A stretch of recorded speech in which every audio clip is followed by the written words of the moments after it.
So hello everyone, आज की video में हम लोग यहाँ पे कुछ ऐसे पॉइंट्स डिस्कस करेंगे जिनसे तुम्हें क्लैरिटी आएगी कि अगर तुमने एमएससी मैथ्स कर रखा है तो कौन से ऐसे और ऑप्शंस हैं जो तुम इनके साथ देख सकते हो।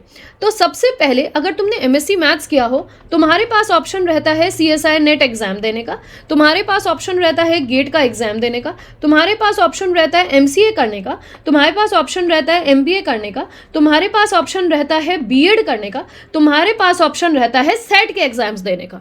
इन सब एग्जाम से तुम लोग कहाँ कहाँ बेनिफिट पा सकते हो और तुम्हारे पास एक ऑप्शन रहता है ट्यूशन्स लेने का। इन सब से तुम कहाँ कहाँ बेनिफिट पा सकते हो, तो वो तुम्हें मैं थॉरोली इस वीडियो में समझाऊंगी। एमएससी मैथ्स कर रखा है और एमएससी मैथ्स करने के बाद आप लोगों के पास और क्या क्या ऑप्शंस है, ठीक है, तो वो सब डिस्कस करते हैं। कुछ बच्चे हैं जो सीएसआई नेट कैटेगरी के एग्ज़ाम की प्रिपरेशन करना चाहते हैं, गेट की प्रिपरेशन करना चाहते हैं, या किस तरीके से प्लान करना चाहिए। और मैं ये सब क्यों बता रही हूँ, क्योंकि मैंने पिछले 8 से 10 साल इस फील्ड में एमएससी करने के बाद से बहुत सारी चीज़ें ट्राई करी हैं और इसीलिए उस एक्सपीरियंस को लेते हुए मैं आपके साथ ये सब चीज़ें डिस्कस कर पा रही हूँ। तो कुछ ऑप्शंस आपके साथ डिस्कस करूँगी, ध्यान से सुनिएगा। सबसे पहले जिन बच्चों ने एमएससी कर ली हो या एमएससी कर रहे हो तो उनके लिए ऑप्शंस बताना चाहूँगी। देखिए, अगर आपने एमएससी मैथ्स आप परसुइंग हैं या कर चुके हैं तो एक ऑप्शन तो आपके पास रहेगा कि आप सीएसआई नेट एग्ज़ाम की प्रिपरेशन कर सकते हैं, ठीक है। उसका आप पहले बिफोर हैंड सिलेबस देख लेना, ठीक है। जस्ट चेक द सिलेबस कि सिलेबस आपको लग रहा है आप क्वालिफाई कर पाओगे या नहीं। उसके पीवाईक्यूज देख लेना कि किस तरीके के क्वेश्चंस आते हैं और क्या डिफिकल्टी लेवल है। तो this is the one of the option. ये एग्ज़ाम हमारा 2 टाइम पे होता है साल में, एक बार जून में होता है और एक बार दिसंबर में होता है, जिसमें हमें फेलोशिप 37,000 प्लस फेलोशिप हमें प्रोवाइड की जाती है गवर्नमेंट के द्वारा जब हम किसी भी कॉलेज में पीएचडी के लिए एनरोलमेंट लेते हैं या फिर किसी प्रोजेक्ट वर्क के लिए जाते हैं, ठीक है। तो यहाँ से हमें प्रोजेक्ट की अपॉर्चुनिटी किसी गवर्नमेंट इंस्टीट्यूट में या प्राइवेट इंस्टीट्यूट में, प्लस यहाँ पे हमें पीएचडी की अपॉर्चुनिटी या फिर रिसर्च वर्क आप कह सकते हो, इसकी अपॉर्चुनिटी मिलती है, ठीक है। रिसर्च वर्क की अपॉर्चुनिटी मिलती है। ये तो हमारी पहली कैटेगरी हो गई और इससे अब आजकल पीएचडी पे एनरोलमेंट हो रही है, तो that is one of also the plus point जो मैंने यहाँ पे ऐड कर दिया। या फिर इससे आप जेआरएफ ले लेते हो जिससे आप रिसर्च अपॉर्चुनिटी वाले को कवर कर लेते हो, या फिर लेक्चरशिप से आप असिस्टेंट प्रोफेसर्स की जो वैकेंसीज निकलती है उसमें डायरेक्टली इंटरव्यू के लिए अप्लाई कर सकते हो। This is the one of the point. ध्यान से सुनना, छोड़ के मत जाओ वीडियो। आगे आने वाले टाइम पे सारी कॉन्सेप्ट्स को डिस्कस करूंगी, कौन कौन क्या क्या अप्लाई कर सकता है। नेक्स्ट अपॉर्चुनिटी, अगर आप सीएसआई नेट एग्जाम की प्रिपरेशन कर रहे हो एमएससी के साथ तो आप गेट की प्रिपरेशन भी कर लो, क्योंकि इसका जो सिलेबस है ऑलमोस्ट 82 to 87% सेम है। 82 to 87% दोनों में सेम सिलेबस है, थोड़ा बहुत डिफर करता है, वो आपको बाद में पता चल जाएगा। तो गेट की प्रिपरेशन करनी हो तो इसका सिलेबस देख लेना, इसके पीवाईक्यूज देख लेना। और ये एग्जाम ईयरली वंस होता है जो हमारा फरवरी में होता है। सेम स्टाइपेंड हमें इसमें भी मिलती है अगर हम किसी कॉलेज में या तो एमटेक के लिए जुड़ जाते हैं या फिर यहाँ पे पीएचडी के लिए ज्वाइन कर लेते हैं। क्लियर है, जितनी हमें सीएसआईआर के थ्रू मिलती है या फिर कॉलेजेस की अपनी स्टाइपेंड होती है जो गेट के बाद हमें प्रोवाइड की जाती है। तीसरा ऑप्शन जो हमारे पास है, कभी बच्चों को लगता है कि नहीं सीएसआई नेट और गेट बहुत टाइम कंज्यूमिंग है क्योंकि इसमें एग्जाम क्वालिफाई होना बहुत डिफिकल्ट हो जाता है, तो मैं यहाँ पे आपको ये बताऊंगी कि अगर आपको ये एग्जाम नहीं देना तो आप एमएससी फाइनल ईयर से ही अपने लिए एमसीए की प्रिपरेशन कर लो, मास्टर्स ऑफ कंप्यूटर एप्लीकेशन। क्योंकि जो कंप्यूटर्स एप्लीकेशन या सॉफ्टवेयर का जो पीरियड है ये ब्लूमिंग पीरियड है, ये आगे बढ़ेगा। हर जगह ऐप यूज़ हो रही हैं, सॉफ्टवेयर्स यूज़ हो रहे हैं। तो आप कोई अच्छा कॉलेज ऐसा, अगर प्राइवेट कर रहे हो तो प्राइवेट कॉलेज, गवर्नमेंट कर रहे हो तो निमसेट के थ्रू, तो कोई ऐसा कॉलेज आप ट्रैक करिएगा, या तो गवर्नमेंट के कॉलेजेस या फिर प्राइवेट कॉलेजेस। ऐसे देखिएगा कि जहाँ पे आपको अच्छे प्लेसमेंट मिले, you will get good placements. पहले प्लेसमेंट्स की बात चेक कर लीजिएगा, उसके बाद किसी कॉलेज से आप एमसीए भी कर सकते हो post your completion of your MSc. कोई बात नहीं, आपने एमएससी में एनरोलमेंट ले लिया तो कंप्लीट कर लीजिए, आपकी एक डिग्री काउंट ही होगी, तो आप एमसीए भी कर सकते हो। No, MCA is your 3 years course. ये आपका 3 साल का कोर्स है जिसमें 2 साल आप पूरी लैंग्वेजेस और मैथ्स का बाइंडिंग पढ़ते हो और उसके बाद 4th जो आपका लास्ट ईयर होता है, that means your 5th semester, वहाँ से आपको प्रोजेक्ट वर्क स्टार्ट हो जाते हैं। और जो आपका 6th सेमेस्टर होता है यहाँ पे आपको प्लेसमेंट्स लगते हैं।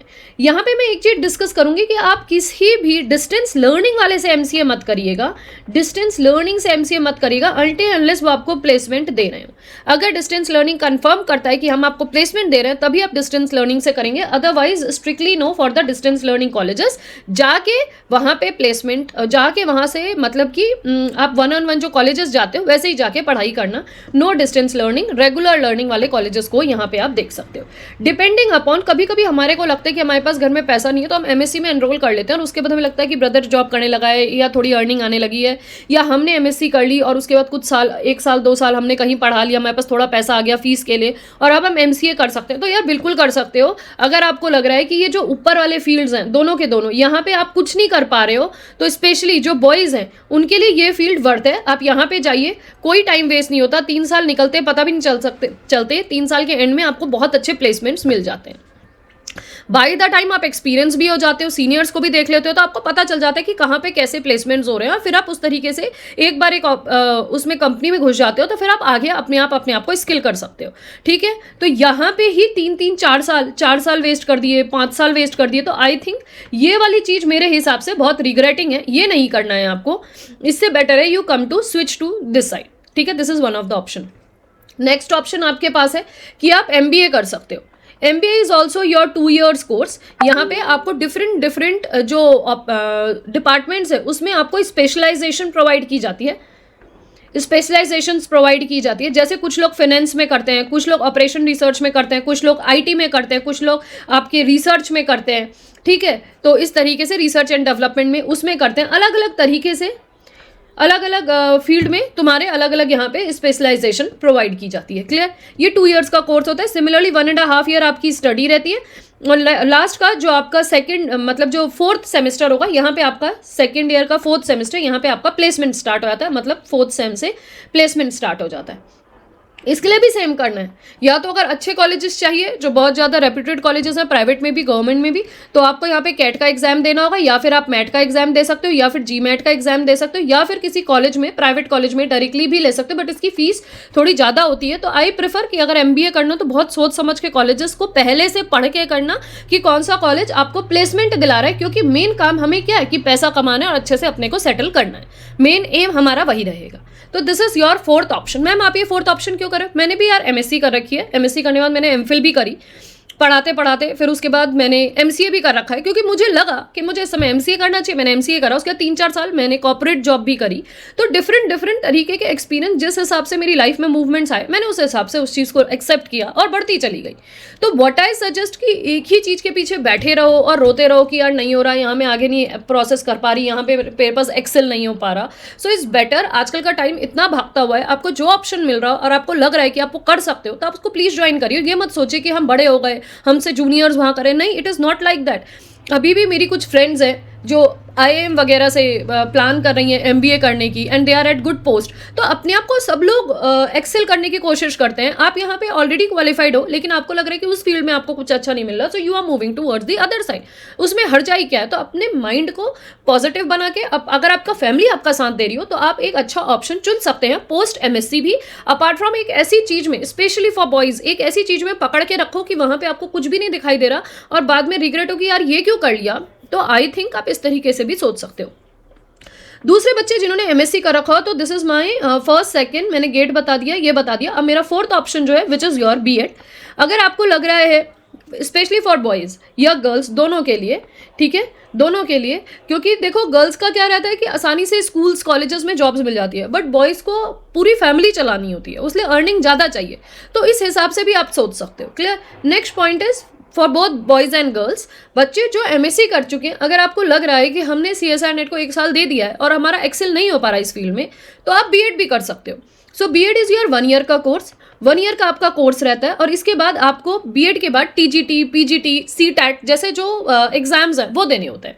मेनली अगर आपको गवर्नमेंट कॉलेजेस में प्लेसमेंट्स लेनी है तो CTET देना होता है, या फिर जो डिफरेंट स्टेट्स के TAT एग्जाम है वो देने होते हैं। और कोई ऐसा डिफिकल्ट नहीं है, 6 to 8 तक की आपकी बुक्स आती हैं फॉर योर TGT, और आपके प्राइमरी वाले के लिए आपकी 1st to 5th तक की बुक्स आती हैं। कोई डिफिकल्ट नहीं है, थोड़ा टाइम लगा के करोगे तो हो जाएगा। TAT के एग्जाम देने पड़ते हैं इसके लिए, तो यहाँ पे आपकी PRT में और TGT में प्लेसमेंट हो जाती है। इसके अलावा TGT के अपने खुद के एग्जाम्स भी निकलते हैं, PGT के भी अपने एग्जाम्स निकलते हैं। इनका जो सिलेबस होता है वो तो ऑलमोस्ट CSIR का, और इसका 60% सिलेबस मिलता है, मतलब लेवल ऑफ द क्वेश्चंस आसान रहता है, लेकिन सिलेबस मिलता है। ठीक है। तो आप बीएड भी कर सकते हो और अपनी सीएसआईआर की प्रिपरेशन अगर 1-1.5 साल से कर रहे हो तो अब तुम्हें तो पता चल गया, तुमने कोचिंग कर ली होगी 1.5 साल के अंदर, तुम्हें बस सिलेबस आ गया होगा, तुम्हें पता चलेगा क्या लेवल है, कितने तुम्हारे मार्क्स आ रहे हैं ये पता चल गया होगा, तो तुम अब उसके साथ अपनी बीएड के लिए एनरोल कर दो, तुम्हारी एक डिग्री बढ़ जाएगी। अब मैम आप बीएड के लिए क्यों कह रही हैं? देखिए क्या होता है ना, जब हम मैंने जो पिछले लास्ट ईयर लाइव बैचेस लिए तो कुछ बच्चे ऐसे थे जो कहते थे कि मैम हमारे यहाँ ना जो प्राइवेट स्कूल्स हैं जहाँ फीस अच्छी है वहाँ हमें विदाउट बीएड प्लेसमेंट्स नहीं मिल रहे हैं, मतलब 10th को 12th को मैथ्स नहीं पढ़ा पा रहे हैं। क्यों नहीं पढ़ा पा रहे भाई? क्योंकि हमारे पास बीएड नहीं है। तो अगर आपके पास बीएड होगा ना तो आपके पास एमएससी बीएड एक तरीके से एक टीचिंग की जो एजुकेशन होती है वो कंप्लीट एजुकेशन हो जाएगी। एमएससी करके भी आपको अगर फर्स्ट सेकंड क्लास ही पढ़ाने को मिल रही है तो क्या ही फायदा है उसका, ये मुझे बताओ। तो ज़रूरी है अगर तुम बाकी चीज़ नहीं भी कर पा रहे हो तो एमएससी प्लस बीएड तो एटलीस्ट प्लीज़ कोशिश करो इसको करने की। अगर कोई कह रहा है कि नहीं भाई बीएड मत करो, दिमाग तुम्हारा इधर से उधर माइंड हो जाएगा, तुम सिर्फ सीएसआईआर नेट की तैयारी करो, तो यार उससे पूछ लो 4 साल बाद अगर मैं कुछ नहीं कमाऊंगा तू कमा के देगा मुझे? तो जस्ट थिंक अबाउट इट कि तुम्हें अपने लिए क्या सिचुएशन सही लगती है। मेरी 1-2 स्टूडेंट्स भी थी जिन्होंने, जो गर्ल्स थी जिन्होंने बीएड किया, उसके बाद उन्होंने टीचिंग अप्लाई कर ली, अब कॉलेज स्कूल में पढ़ा रही, अच्छा अर्न कर रही, अब उसके बाद उन्होंने कोचिंग ज्वाइन कर ली सीएसआईआर की, तो बीएड के लिए कंप्लीट हो गया, अब सीएसआईआर की कोचिंग कर रही है और उसके बाद अब वो अपना सीएसआईआर का एग्जाम भी दे रही है और स्कूल में टीचिंग भी कर रही है। तो इट इज़ वेरी इंपॉर्टेंट कि 22 से 23-24 साल की उम्र के बाद आपके पास अपने लिए कोई सेफ अर्निंग होने लगे। आपके पेरेंट्स ने आपको एमएससी तक करा दिया है तो now next is your opportunity and your plan to think कि अब आपको आगे कैसे उसको एक्सेल करना है। तो व्हाट आई सजेस्ट कि अगर कुछ भी ना हो रहा हो तो एटलीस्ट बीएड तो कर ही लो ताकि तुम अपनी एमएससी को सेव कर लो। तो MSc BEd will makes your degree, your eligibility criteria for teaching is a complete unit, एक कंप्लीट पैकेज आपको दे देगा। एटलीस्ट कुछ भी ना हो, कहीं भी कुछ परेशानी हो, बीएड की बदौलत किसी भी स्कूल में जाके जॉब कर सकते हो। कोई ये तो नहीं कहेगा यार एमएससी कर ली तुम इनकम्प्लीट एजुकेशन के साथ आ रहे हो, ठीक है। तो ये बिल्कुल मस्ट है, इसको सोच लेना, this is one of the good options. ये हो गया। इसके बाद कुछ बच्चे ऐसे हैं जो मेरे साथ जुड़े थे पहले से, वही एक्सपीरियंस मैं आपके साथ शेयर कर रही हूँ, जिन्होंने सीएसआई की प्रिपरेशन करी 1-1.5 साल नहीं हुआ, उन्हें पता चला कि वो डिफरेंट महाराष्ट्र स्टेट्स हैं या डिफरेंट स्टेट्स में रहते हैं, कर्नाटका स्टेट में रहते हैं, तो उन्होंने वहाँ पे जो सेट के एग्जाम्स होते हैं ना स्टेट के पीएचडी एंट्रेंस के, वो देने शुरू करे, क्योंकि प्रिपरेशन तो अच्छी थी बट सीएसआईआर नेट या गेट कुछ नंबर से रह जा रहा था। तो जो सेट के एग्जाम्स है, जैसे एमएच सैट है ना, एमएच सैट है, के सैट है, उत्तराखंड का यू सैट है, यूके सैट है, तो ये तुम्हारे एमएच सेट, के सेट एंड उत्तराखंड का यूके सेट, यूपी सेट, इस तरीके के कुछ सेट एग्जाम्स होते हैं जो साल में तुम्हारे 1-2 साल में एक बार या 1 साल में, हर साल में इस तरीके से होता है, जहाँ से बच्चों का सिलेक्शन हो जाए तो आपको पीएचडी के लिए एनरोल करवाया जाता है, ठीक है। और वहाँ पे आपको चेक करना पड़ेगा कि स्टेट यूनिवर्सिटीज़ वैसे तो अगर उनकी खुद की कुछ ग्रांट होती हैं वो देती हैं, अदरवाइज आपको अपने आप खुद की फीस देनी होती है। ये आपकी अपनी इन पर्सन चॉइस है अगर आपको पीएचडी में एनरोलमेंट करना ही करना है। तो कुछ बच्चे क्या करते हैं, पीएचडी में एनरोलमेंट रहते हैं, साथ में वहीं कॉलेजेस में पता करके आप एज ए अडॉक टीचर भी लग जाते हो, अडॉक टीचर भी लग जाते हो या लेक्चरर भी लग जाते हो वहाँ पे पढ़ाने के लिए। तो that is also one of the way. अपनी एजुकेशन को वेस्ट ना करते हुए सेट के एग्जाम्स भी दे लो। अगर सेट के एग्जाम्स हो जाएं तो that will also give you a good boost. आप मतलब 1-2 स्टूडेंट मेरे वहाँ पे पीएचडी के लिए एनरोल कर लिए, that is one of the way. एक चीज़ और बताऊंगी, अगर आपका गेट का एग्जाम हो रहा हो तो भी बहुत सारे जैसे आईआईटीज़ हैं या फिर जो प्राइवेट कॉलेजेस हैं, प्राइवेट कॉलेजेस या गवर्नमेंट कॉलेजेस, ये स्टेट लेवल के जो कॉलेजेस हैं, यूनिवर्सिटीज़ हैं, वो क्या करती हैं ना, वैकेंसीज निकालती हैं। जो आईआईटीज़ हैं ये निकालती हैं प्रोजेक्ट वैकेंसीज, ठीक है। अगर आपने अगर आपने अच्छे से गेट के टाइम पे तैयारी करी हो, तो मेरे 1-2 स्टूडेंट का आईआईटी रुड़की, आईआईटी दिल्ली भी प्लेसमेंट हुआ है प्रोजेक्ट के बदौलत। तो उन्होंने 1 साल का प्रोजेक्ट ज्वाइन किया, स्टाइपेंड मिली, प्लस वहीं पे जो आईआईटीज़ वाले प्रोफेसर्स हैं उनके पास इंटरनली वो लोग क्या करते हैं कि आईआईटीज़ में पीएचडी की वैकेंसीज निकलती हैं और आपकी जो प्रोजेक्ट है इस प्रोजेक्ट वैकेंसीज को कन्वर्ट कर देते हैं पीएचडी में। तो अब वो स्टूडेंट वहाँ से गेट के थ्रू, उन्होंने गेट क्वालिफाई किया, प्रोजेक्ट ज्वाइन किया और प्रोजेक्ट से अब वो पीएचडी करने लग गए वहाँ पे। तो उनका भी सीएसआईआर नेट क्वालिफायर नहीं है बट गेट से उनको एंट्री मिल गई। एक इंटरव्यू दिया उन्होंने, तो इंटरव्यू में आप कैसे क्वालिफाई करोगे वो मैं आपको बता दूंगी, ठीक है। और यहाँ से प्रोजेक्ट के थ्रू आप पीएचडी में जुड़े, अब उनको अपनी रेगुलर स्टाइपेंड मिल रही है, तो यहाँ से आपकी अर्निंग भी शुरू हो गई। That is one of the way. कुछ स्टूडेंट मेरे पास ऐसे आए थे जिन्होंने गेट की हेल्प से, जो डिफरेंट स्टेट यूनिवर्सिटीज़ होती हैं वो वैकेंसीज निकालती हैं, कॉलेजेस वैकेंसीज निकालते हैं अडॉक लेक्चरर्स की या लेक्चरर्स की, टेम्परेरी लेक्चरर्स की, ठीक है, टेम्परेरी लेक्चरर्स की या अडॉक लेक्चरर्स की। तो वहाँ पे उन्होंने एज ए लेक्चरर ज्वाइन कर लिया गेट के थ्रू, ठीक है, तो ज्वाइन कर लिया। ज्वाइन करने के बाद वहाँ पे जो सीनियर्स थे, सीनियर लेक्चरर्स या सीनियर प्रोफेसर्स थे, उनसे उनको पता चल गया कि ये बच्चा पढ़ने में भी अच्छा है, पढ़ा भी अच्छा रहा है, तो उनके अंदर जो वैकेंसीज निकली, वैकेंसीज थी ना पीएचडी की, उन वैकेंसीज को उन बच्चों को उन्होंने ज्वाइन करवा दिया।